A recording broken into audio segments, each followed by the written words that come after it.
When you think of paradise, what comes to mind? Maybe it's a place where the sky melts into the sea, where every sunset paints the horizon in colors you didn't think were real. A place where white sand feels softer than silk, and where the world's worries seem to vanish with the tide. For many, that paradise has a name, the Maldives. But behind the picture, perfect postcards and luxury resorts, lies a story most people never hear. A story of resilience, of survival, of culture shaped by the sea, a future hanging in the balance. Today we're diving deep, far beyond the beaches and the bungalows, to discover the true Maldives. We'll explore its fascinating geography, its ancient history, and the rise of the powerful sultanates that once ruled these islands. We'll uncover how trade, religion, and colonial powers shaped the nation, and how the Maldives transformed from a chain of remote fishing villages into one of the world's most iconic travel destinations. But this isn't just history. It's also a glimpse into the present and a look into the future. Because while the Maldives is famous for its breathtaking beauty, it is also at the front lines of climate change, facing challenges that could rewrite its fate. This is not just the story of a tourist paradise. This is the story of a nation fighting to preserve its identity, its culture, very existence. Welcome to the Maldives. To understand the Maldives, you have to start with the ocean. Because here, the sea isn't just a backdrop, it's the lifeblood of everything. The Maldives is a nation of water and sky, scattered across the vast expanse of the Indian Ocean like a handful of emeralds dropped on a canvas of blue. It consists of 26 atolls, which together form over 1,000 islands. Yet, only about 200 are inhabited. What makes the Maldives truly unique is its geography. It's the lowest lying country on Earth, with an average elevation of just 1.5 meters above sea level. There are no mountains, no rivers, towering cliffs, just flat islands fringed with coral reefs and lagoons so clear that you can see the sand ripple beneath the surface. The climate is tropical, warm, humid year-round, with two main seasons driven by the monsoon winds. The northeast monsoon, from November to April, brings dry skies and calm seas, the perfect weather for travelers seeking their dream holiday.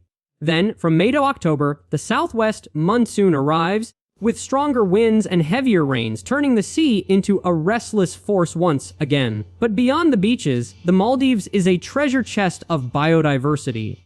Its coral reefs are among the richest on the planet, home to more than 2,000 species of fish. From the graceful manta rays that glide like flying carpets through the water, to the playful spinner dolphins that dance at the bow of passing boats, life here thrives in harmony with the ocean.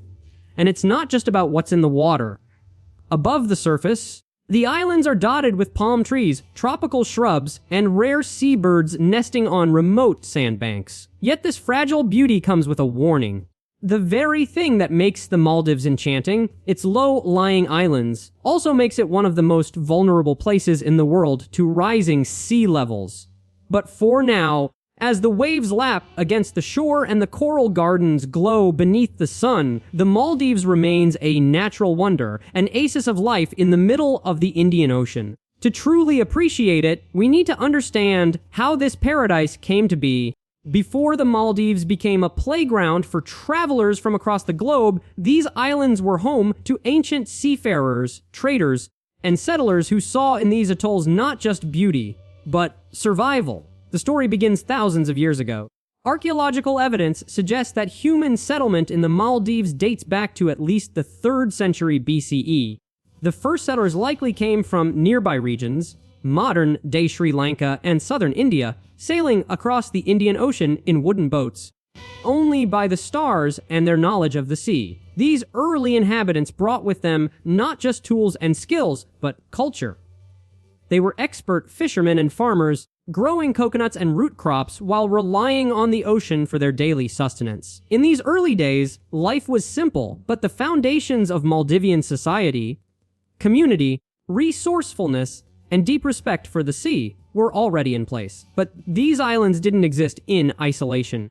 Were positioned along ancient maritime trade routes that linked Africa, Arabia, India, and Southeast Asia. And because of this, the Maldives quickly became more than just a remote cluster of islands. It became a crossroads of civilizations. The most fascinating aspects of this early period is the Maldives' role in global trade. For centuries, the islands were famous for their most valuable export, cowrie shells. Tiny and easily transportable, cowrie shells were used as currency across Africa, India, and even parts of China. From the 9th century onward, ships would stop in the Maldives specifically to load their hulls with these shells, turning the islands into a vital node in the early global economy. Trade brought more than wealth, it brought ideas, cultures, and religions. Before Islam, the Maldives was predominantly Buddhist for over 1,000 years. Archaeologists have uncovered the ruins of ancient stupas, monasteries, and Buddhist relics scattered across several islands, silent witnesses to a spiritual era long before the call to prayer echoed across these shores.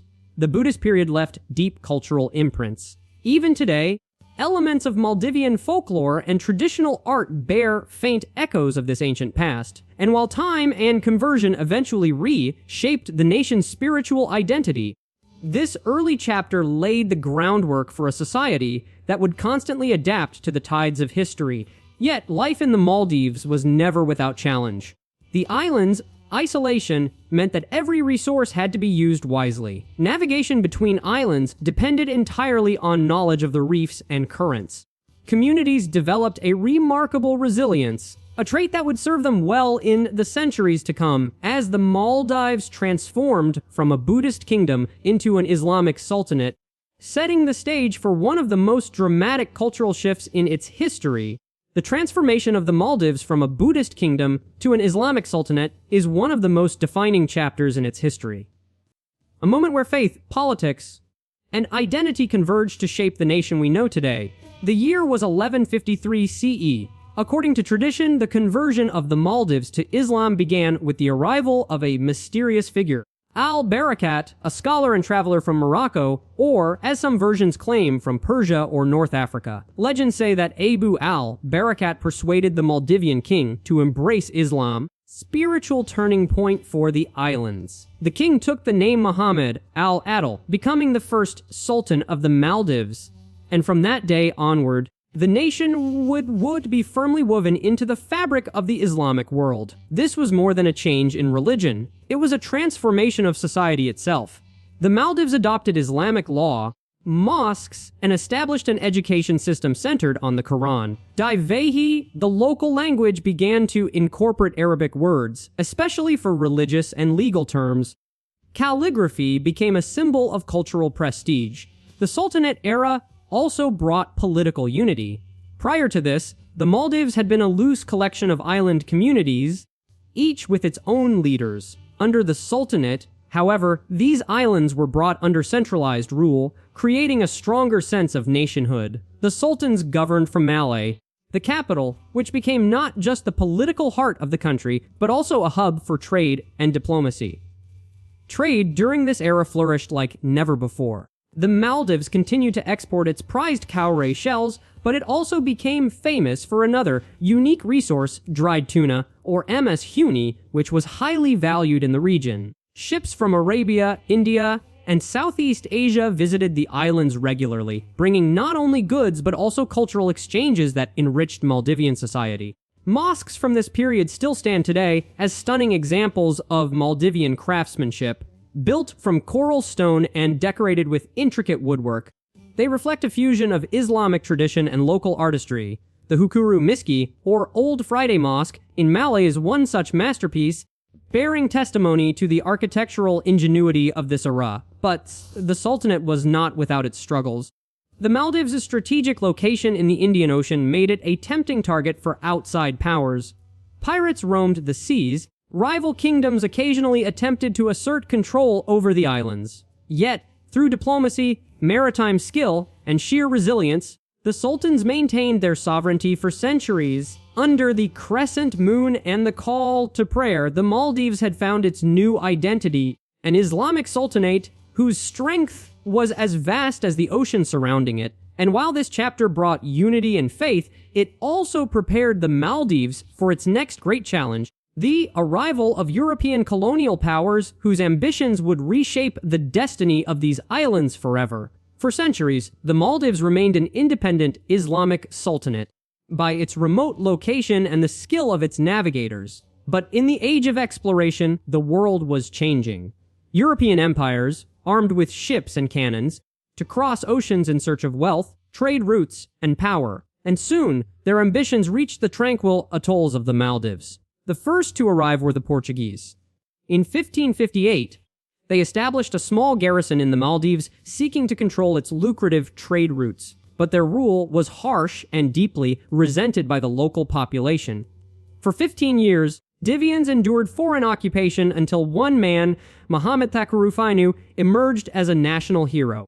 Thakurufainu and his brothers launched a daring guerrilla campaign against the Portuguese, striking under the cover of night and retreating before dawn. In 1573, he finally liberated the islands, restoring Maldivian independence and becoming one of the most celebrated figures in the nation's history. Even today, his bravery is remembered every year on National Day. Yet, while the Portuguese were defeated, they were not the last Europeans to set their sights on the Maldives. By the 17th century, the Dutch, already entrenched in Ceylon, modern-day Sri Lanka, claimed suzerainty over the Maldives. Unlike the Portuguese, however, the Dutch influence was largely indirect. They didn't govern the islands directly, but instead demanded tribute while allowing the Sultanate to retain its internal autonomy. This period of shadow colonialism paved the way for a new and even more powerful foreign presence, the British Empire. By the late 18th century, Britain had become the dominant force in the Indian Ocean, and in 1887, the Maldives officially became a British protectorate. Under British protection, the Sultanate remained in place. Foreign policy and defense were controlled by London. For many Maldivians, life continued much as it had for centuries, fishing, trading, and tending to the rhythms of the sea. But the presence of the British Navy in the region ensured that the islands were no longer isolated from global politics. Interestingly, the British were less interested in transforming Maldivian society than in maintaining stability. Their main concern was safeguarding their shipping routes to India, crown jewel of their empire. As long as the Maldives remained peaceful and cooperative, the British were content to let the Sultanate govern itself. Outside world was changing rapidly. The 19th and early 20th centuries brought new technologies, new ideas, and new forms of governance. Slowly, Maldives began to feel the influence of modernity, even if it arrived by way of colonial oversight. By the mid-20th century, winds of independence were sweeping across Asia.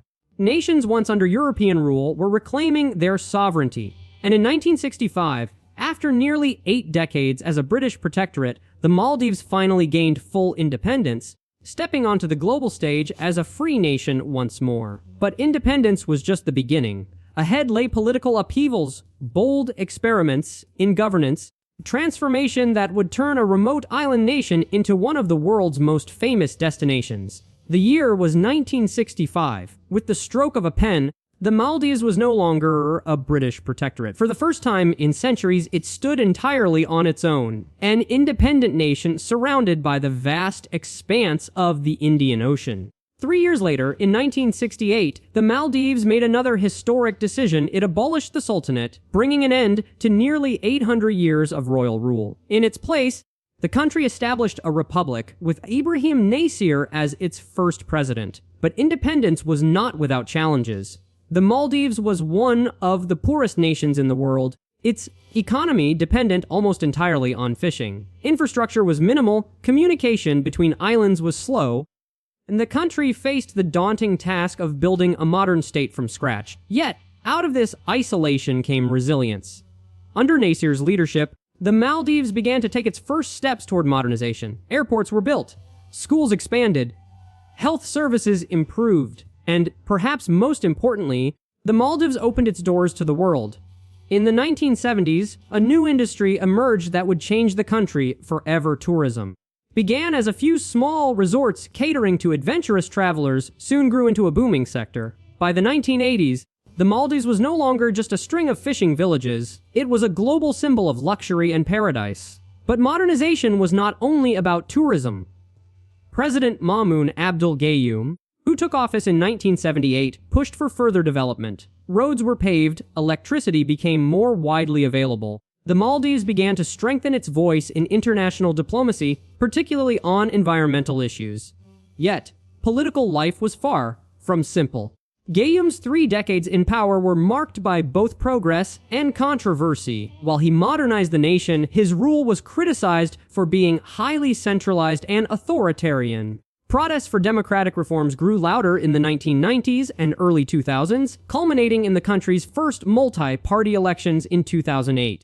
This era ushered in a new wave of political transformation, with Mohamed Nasheed becoming the nation's first democratically elected president. His administration focused heavily on climate change, famously holding an underwater cabinet meeting in 2009 to draw global attention to the Maldives' plight as one of the most threatened nations on Earth. But political turbulence persisted, frequent changes in leadership, protests, and disputes over governance. Despite these challenges, the Maldives continued to grow, its economy expanding, its tourism industry thriving, its place in the world becoming ever more prominent. From the fishing boats of the past to the luxury resorts of the present, the Maldives had reinvented itself. Yet, as the country entered the 21st century, it faced not only the opportunities of globalization, but also an existential question: could this paradise survive the rising seas? Beyond the turquoise waters and white sand beaches lies a deeper story of the Maldives, a story of its people, their traditions, and the cultural heartbeat that has endured for centuries. At the center of Maldivian society is the Divayi language, a unique blend of Sanskrit, Arabic, and influences from South Asia and East Africa. Divayi reflects the island's history as a crossroads of cultures. Written in the distinctive Thana script, it flows from right to left, echoing the Islamic heritage that has shaped much of Maldivian identity. Religion is another cornerstone. Islam is not merely a faith in the Maldives, it is the foundation of social life and daily customs. The rhythm of prayer calls from the mosque punctuates each day, while Islamic festivals like Eid al-Fitr and Eid al-Adha are celebrated with feasting, community gatherings, and traditional games. Yet, within this Islamic framework, ancient customs still quietly live on. The Maldivian baju baru, a form of drumming and dance with African roots, remains one of the most vibrant expressions of local culture. During festivals or special occasions, the air fills with the hypnotic beat of drums, accompanied by singing that grows faster and more intense until the entire crowd joins in. Fishing, too, is not just an economic activity, but a cultural one. For generations, fishing has shaped the way Maldivians live, eat, and work together. Even today, tuna is not just a staple food, but a national symbol, celebrated in everything from cuisine to traditional proverbs. Family ties in the Maldives are strong and deeply respected. The extended family often forms the core of social life, with elders holding an honored place in decision-making. Hospitality is another key value. Visitors are welcomed warmly, offered food and tea, and treated like part of the community. Marriage traditions in the Maldives reveal a mix of modernity and heritage. While Islamic law governs ceremonies, island communities incorporate local customs, such as holding elaborate feasts or decorating homes with flowers and palm leaves. Storytelling also plays a vital role in preserving Maldivian heritage. Folk tales passed down through generations speak of mythical sea creatures, enchanted islands, heroic fishermen who outwit storms, and spirits alike. These tales are more than entertainment. They are a bridge to the past, Maldivians of their seafaring roots, and the mysterious beauty of their islands. Despite the rise of modern technology, these traditions continue to thrive. Social media may connect the Maldives to the world, but on the islands, you can still hear baju baru drums, taste dishes passed down for centuries, witness the same star-filled skies that guided ancient sailors. This deep sense of identity has allowed the Maldives to embrace the future without losing its soul. As we turn to its economy, we'll see how tradition and progress often meet on the same shoreline. The Maldives may be a small nation. Its economy has been a story of transformation as dramatic as its history. For centuries, fishing was the backbone of Maldivian life. Especially skipjack tuna was not only the primary source of food, but also the main trade commodity. Fishermen, using traditional pole and line techniques, harvested tuna in a way that was sustainable long before the world even began to talk about environmental conservation. Then came tourism. In the 1970s, the Maldives was almost entirely unknown to the world. But when the first tourist resorts opened, they unlocked the country's greatest natural asset, its unparalleled beauty. Word spread quickly. By the 1980s, luxury travelers from Europe and Asia flocked to the islands, drawn by the promise of crystal clear waters, coral reefs, and private escapes. Today, tourism accounts for over 2/3 of the Maldives' GDP. Resorts range from rustic eco lodges to ultra-luxurious villas perched over the ocean, where guests can dive into the water from their bedroom decks. This industry has not only created jobs, but also fueled massive infrastructure projects, airports, seaplane services, speed ferries connecting the islands like never before. Fishing, however, remains a vital pillar of the economy. The Maldives has become a global leader in sustainable tuna fishing, exporting high-quality pole and line-caught tuna to markets around the world. In doing so, it has shown that tradition and sustainability can go hand in hand. Yet, economic growth has also brought challenges. The heavy dependence on tourism makes the Maldives vulnerable to global crises. It's like the 2004 Indian Ocean tsunami and the 2020 COVID-19 pandemic caused severe economic disruptions, highlighting the need for diversification. In response, the government has invested in other sectors, including renewable energy, finance, and technology. Special economic zones have been proposed, and efforts to position the Maldives as a hub for climate research and innovation are gaining momentum. Despite its size, the Maldives has learned to navigate the global economy with remarkable resilience. From fishing villages to luxury resorts, from local markets to international trade deals, this island nation has proven that even the smallest countries can dream big. But while its economy has grown, so too has the urgency of its greatest challenge: the fight against climate change. Beneath the stunning surface of the Maldives lies a stark reality. This paradise is on the front lines of one of the greatest threats humanity has ever faced: climate change. The Maldives is the lowest lying nation on Earth, with an average elevation of just 1.5 meters above sea level. This means that even a modest rise in sea levels threatens not just its beaches, but its very existence. Scientists warn that if global temperatures continue to rise unchecked, many islands could become uninhabitable within this century. The ocean, once the Maldives' greatest protector and provider, has become its most pressing danger. Rising sea levels erode coastlines, swallow beaches, and contaminate freshwater supplies with saltwater intrusion. For many islanders, this isn't a distant prediction. It's already happening. Some atolls have been forced to relocate as their homes are claimed by the sea. Coral reefs, the vibrant underwater kingdoms that support marine life and tourism alike, face another existential threat: bleaching. Warmer ocean temperatures stress coral, turning them ghostly white and robbing them of the algae they depend on. Without urgent action, these reefs, home to thousands of species, could vanish, leaving the Maldives vulnerable to stronger waves and storms. And then there are the storms themselves. The Indian Ocean's weather patterns have grown more unpredictable. Flooding, heavy rainfall, and coastal erosion have all intensified, testing the resilience of island communities that once lived in harmony with the sea. But the Maldives is not merely a victim. It has become a global symbol of the fight for survival. Its leaders have taken bold steps, from holding underwater cabinet meetings to draw attention to rising seas, to advocating fiercely at the United Nations for climate action. These efforts are not just political statements, they are pleas for existence. Local communities are also doing their part. Islanders have adopted coral farming projects, planting new coral to restore damaged reefs. Renewable energy initiatives, like solar power programs, are being expanded to reduce dependence on imported fossil fuels. And then there is Malé, the capital city, where a dramatic experiment in adaptation is underway.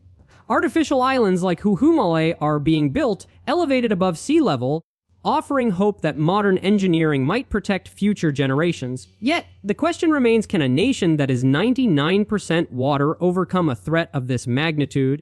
The story of the Maldives and climate change is not just a Maldivian story. It is a warning to the entire planet. What happens here will be a glimpse into our collective future. Even as the sea rises, life in the Maldives continues. Tourists still arrive, fishermen still sail out at dawn, and children still play on the beaches. Because if there is one thing that defines the Maldives, it is resilience. If climate change is the Maldives' greatest challenge, then tourism has been its greatest success story. Maldives has become the very definition of paradise. White sand beaches, overwater villas, infinity pools that melt into the horizon. This is the imagery that draws over 1 million visitors every year. Behind this postcard perfection is a sophisticated industry that has transformed the country into one of the most coveted travel destinations in the world. Resorts in the Maldives are unlike any other. Many occupy entire private islands, offering guests an experience of ultimate seclusion. Glass-floored villas where you can watch fish swim beneath your feet, to underwater restaurants where sharks and manta rays glide past as you dine, has mastered the art of luxury. But tourism here is not only about indulgence. Increasingly, travelers come for sustainability and adventure. Eco-resorts have emerged, powered by solar energy and dedicated to reef conservation. Guests are invited to participate in coral restoration projects by marine biologists who work tirelessly to preserve the delicate ecosystem. For others, the Maldives offers a playground for water sports. World-class diving among coral walls teeming with life, night snorkeling with bioluminescent plankton, and surfing on waves that roll in from the Indian Ocean's deep waters.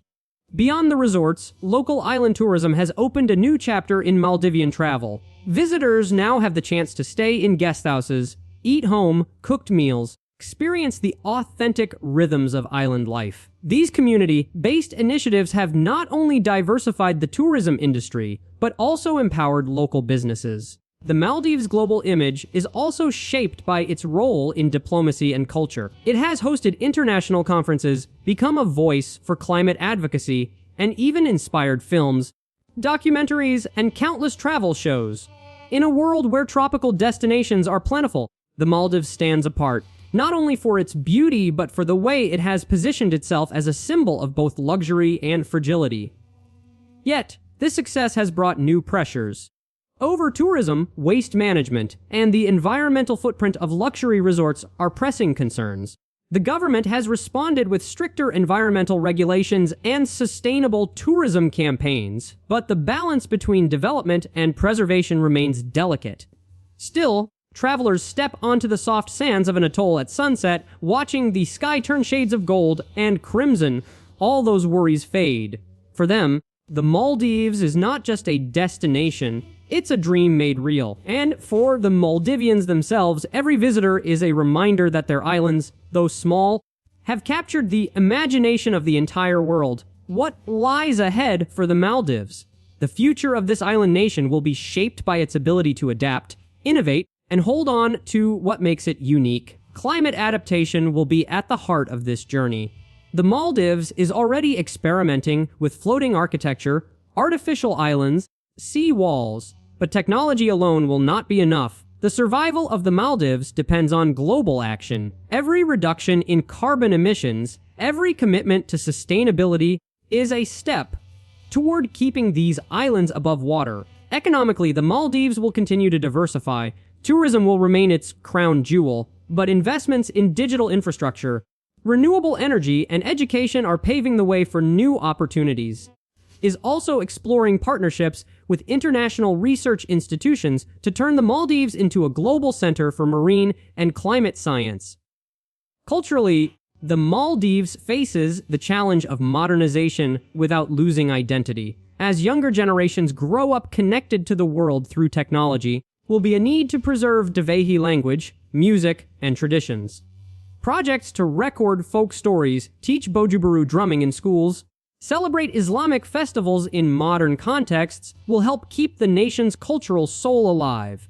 Politically, the Maldives will continue to wield influence beyond its size. Its voice on climate change has already shifted global conversations, and its leadership on sustainability could make it a model for other small island nations. But above all, the future of the Maldives will be written by its people, by the fishermen who still set sail before sunrise, by the children learning both ancient tales and modern science, the leaders determined to turn vulnerability into strength, The Maldives is not just a place, it is a promise. A promise that even the smallest nation can dream boldly, proudly, and inspire the world. And as the waves crash against its shores, the Maldives reminds us all of one powerful truth: paradise is worth fighting for.